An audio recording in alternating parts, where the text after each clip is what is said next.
Right, okay, actual content time. Hi, I'm Aiden. I make random stuff on the internet, and Coolmathgames was a massive part of my childhood. I said this isn't my run games video, but I still use this website rather often. Whether I'm in a nostalgic mood, or just because I'm bored in class, I frequently find myself coming back to this website. And because I had a lot of fun reviewing the Run series, I thought I'd look at some other games on the website. Now, not all of these games are just on Coolmathgames. You can find most of them in other places, like Newgrounds. But this is how I found out about most of these games, so I decided to put them here. Who knows, maybe I'll make a review of a bunch of Flash games I found on other sites one day. All the links to these games will be in the description. Now, without further ado, let's begin.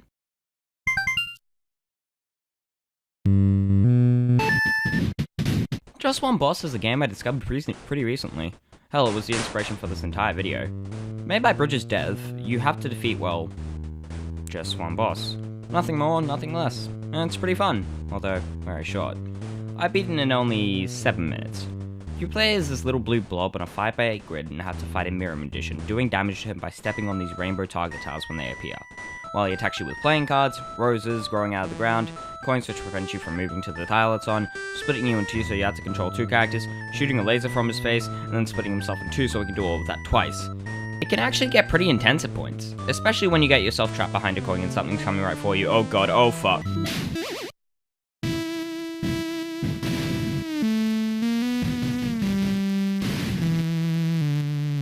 After you've defeated the magician, you unlock hard mode, and holy shit, this is so much harder. Why are there so many lasers? One thing I really like about this game are the animations. They're all just really charming or adorable, although the music in this game could be a lot better. I do recommend this one. It's a charming, fun, short and sweet game.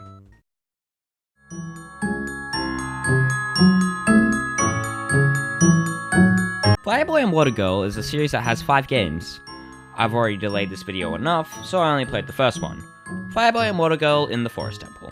The game is primarily played with 2 players, with Fireboy controlled by the arrow keys and Water Girl being controlled by WASD. While it is able to be played by one person, it's a lot slower and doesn't feel nearly as fun. I highly recommend playing it with another person. Thankfully, I actually have friends, and one offered to help me get the footage for this. Her name's Trin, and she's pretty cool. Check her out on the hellhole that is Instagram. I feel like Fireboy and Water Girl is a metaphor for gender segregation. Why did I invite you to this? The game is normally set around puzzles that make both players split up to help each other from their side, while also collecting red or blue gems and dodging water if you're Fireboy and magma if you're Water Girl. If you touch it, they evaporate. No! It's a rock stone, but they all identify. Oh shit! Fuck me now. Oh god damn it! You only want a gem. Yeah. Oh shit! Which is pretty much the most heteronormative bullshit you can get. Oh fuck. I say as I die. That happened a lot. While also getting each character to a door to complete the level. Some levels such as this one are more set around platforming, which I don't think are anywhere near as good because the puzzles are normally pretty fun. Although rather simple. Well, when you don't suck at the game. I'm cutting that out, that'll get me to one. God!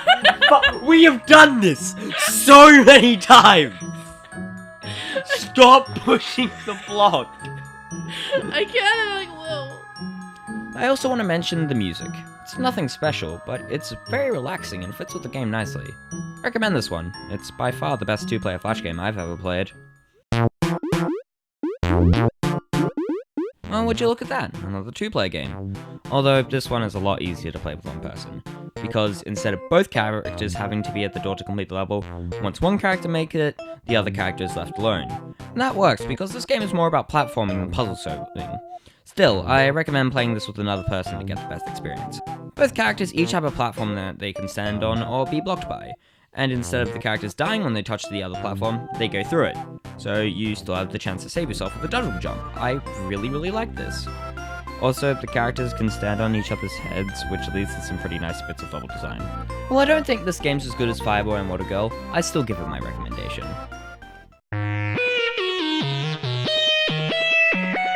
Why did this game make navigating a square across a grid so damn hard? The world's hardest games and its sequels are infuriating. In this game, as previously mentioned, you control a red square and have to move it across a grid while blue dots try to kill you. What makes the game so hard is that you are rather slow and the dots are pretty fast. making the simple level design insanely hard to get through. I didn't play this one much. I beat the first 2 levels and stopped. I wasn't having much fun. Others may enjoy this game, but it's not for me. Maybe I just suck, I don't know. At least the music's really good.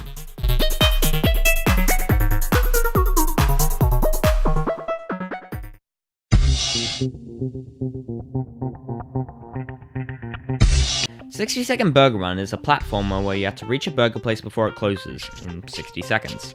That's for some reason up in the sky. Great way to attract customers, guys.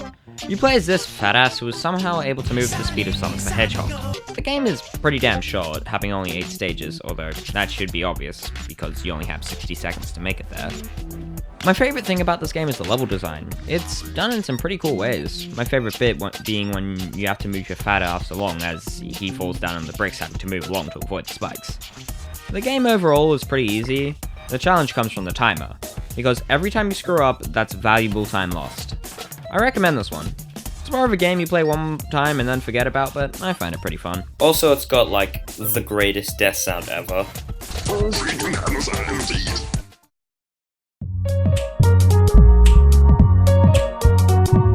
So I played like every Duck Life for ages in primary school, and for some reason this was my first time playing it since then, and now I know why.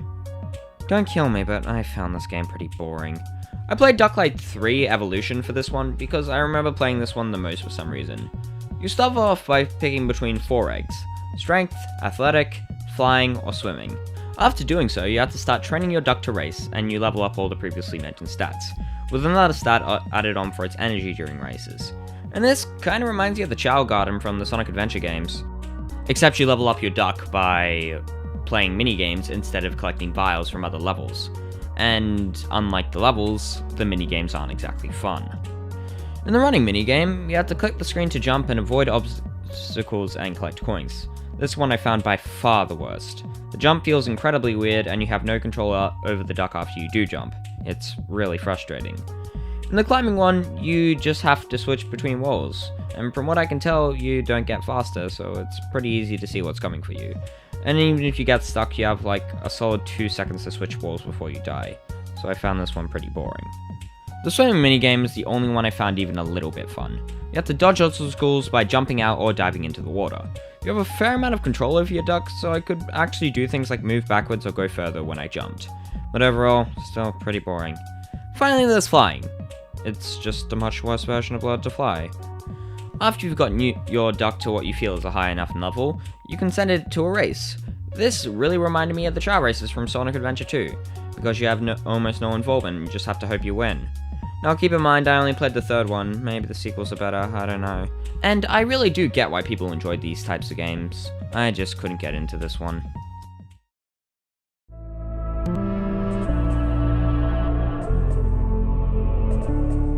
The final game I want to talk about is Johnny Upgrade, a game about Johnny Bravo's abandoned cousin, and my favorite one on this list. You start off with a timer of 2 seconds and not even able to move.